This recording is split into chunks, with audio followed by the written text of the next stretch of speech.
La independencia de un pueblo no se mide únicamente por la firma de un acta en un pergamino antiguo ni por el ondear de una bandera en el aire.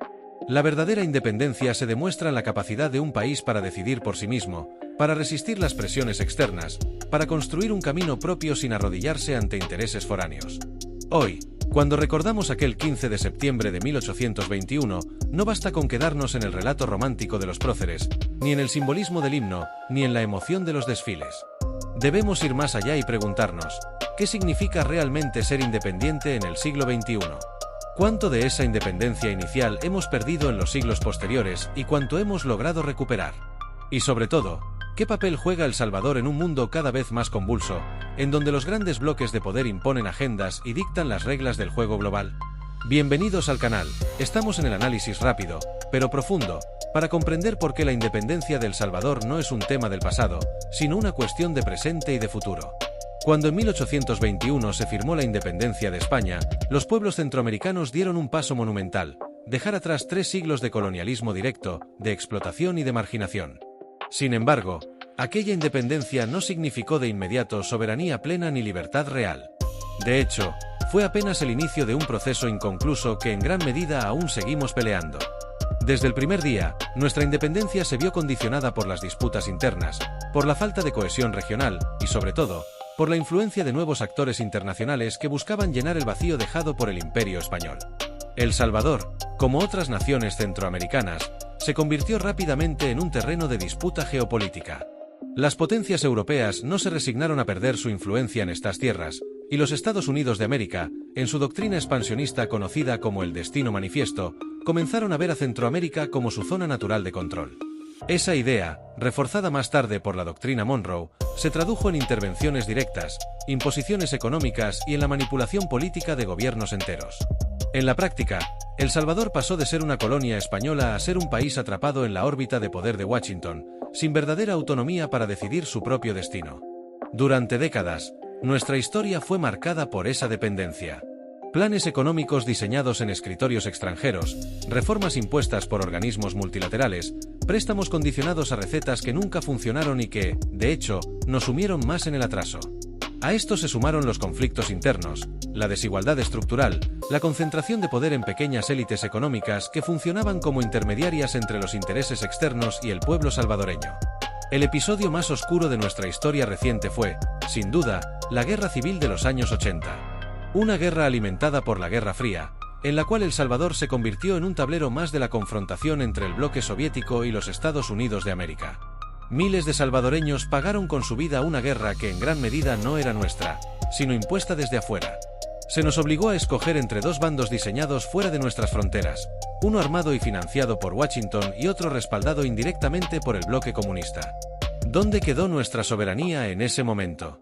¿Dónde quedó nuestra capacidad de decidir por nosotros mismos?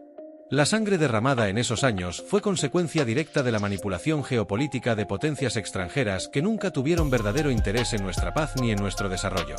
Y tras esa guerra vinieron los llamados acuerdos de paz, presentados como un triunfo histórico, pero que en realidad se convirtieron en una nueva forma de sometimiento. Esos acuerdos fueron redactados y supervisados bajo la mirada de organismos internacionales que definieron qué debíamos aceptar y qué no. Se impusieron reformas que nunca respondieron a las verdaderas necesidades del pueblo salvadoreño, sino a la lógica de mantenernos bajo control, de mantenernos en una aparente democracia que en realidad estaba atada de pies y manos. Durante más de 4 décadas, el pueblo salvadoreño vivió atrapado entre el dolor, la violencia y el retroceso, mientras desde el exterior se nos seguían imponiendo las mismas recetas fracasadas. Pero la historia dio un giro. En los últimos años, El Salvador ha comenzado a ensayar un modelo propio, un modelo salvadoreño, que rompe con las imposiciones externas y se basa en nuestras decisiones, en nuestras realidades y en nuestras aspiraciones. La seguridad ha sido la primera prueba de fuego. Durante décadas, se nos dijo que la violencia de las pandillas era un mal inevitable, que debíamos aprender a convivir con ella, que la única salida era resignarnos.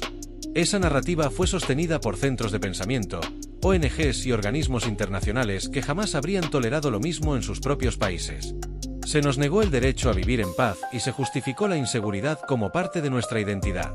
Pero cuando El Salvador decidió actuar con independencia real, aplicar su propio modelo de seguridad y desafiar esas recetas externas, todo cambió.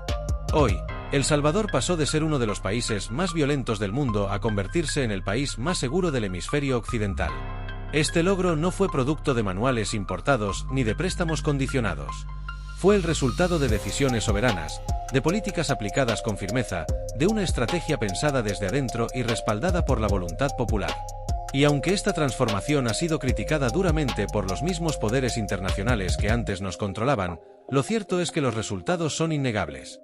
Por primera vez en la historia moderna, El Salvador no depende de nadie para garantizar la seguridad de su gente.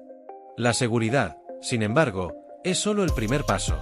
La verdadera independencia no se reduce a la ausencia de violencia, sino que debe abarcar todos los ámbitos de la vida nacional: la educación, la economía, la cultura, la política exterior. En todos esos campos debemos preguntarnos si realmente somos libres o si seguimos repitiendo esquemas impuestos desde afuera.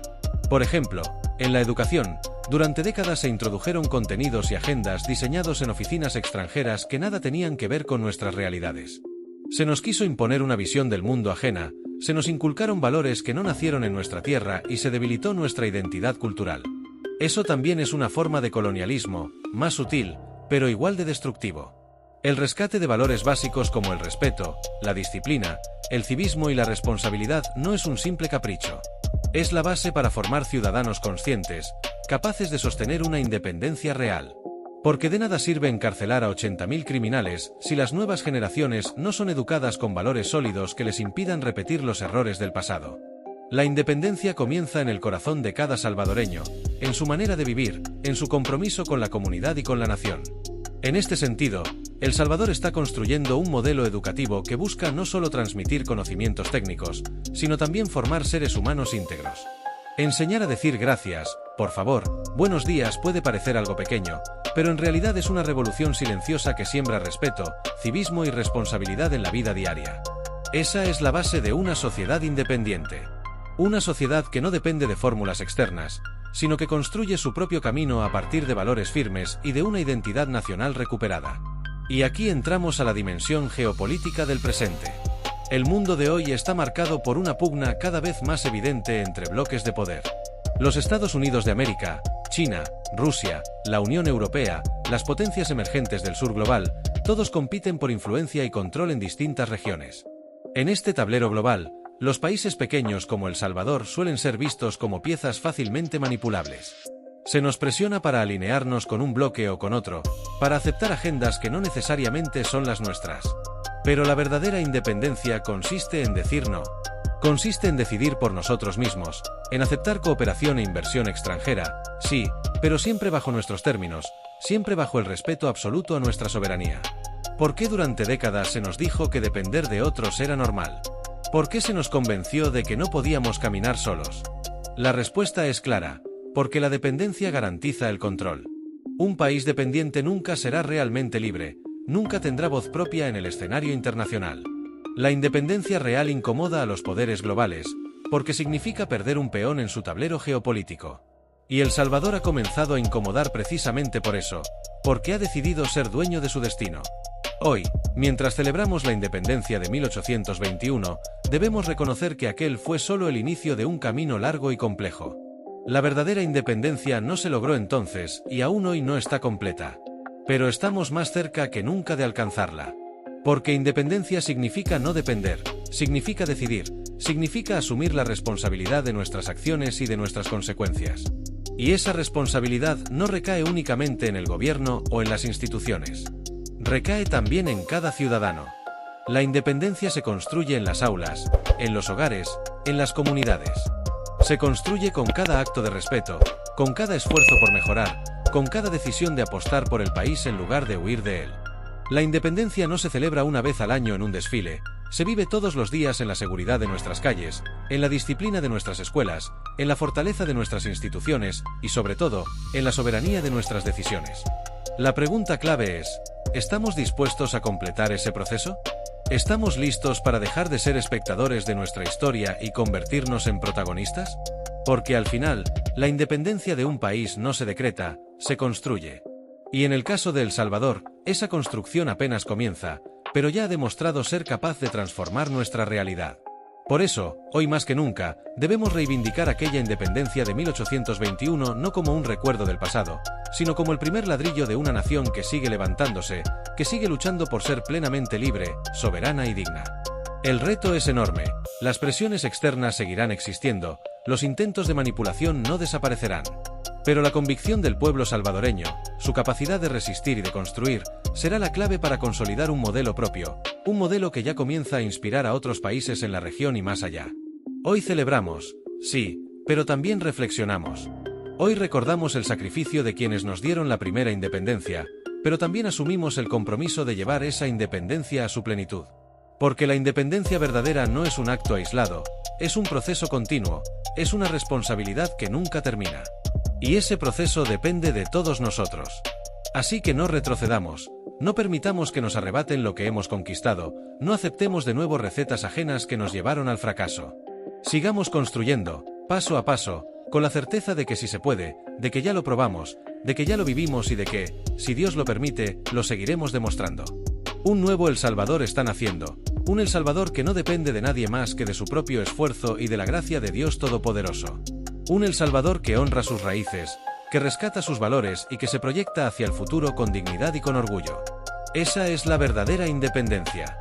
Si quieres seguir acompañándonos en este análisis profundo de la historia, de la política y de la geopolítica de nuestra región y del mundo, te invito a suscribirte al canal y ser parte de esta comunidad que busca siempre la verdad y la reflexión crítica.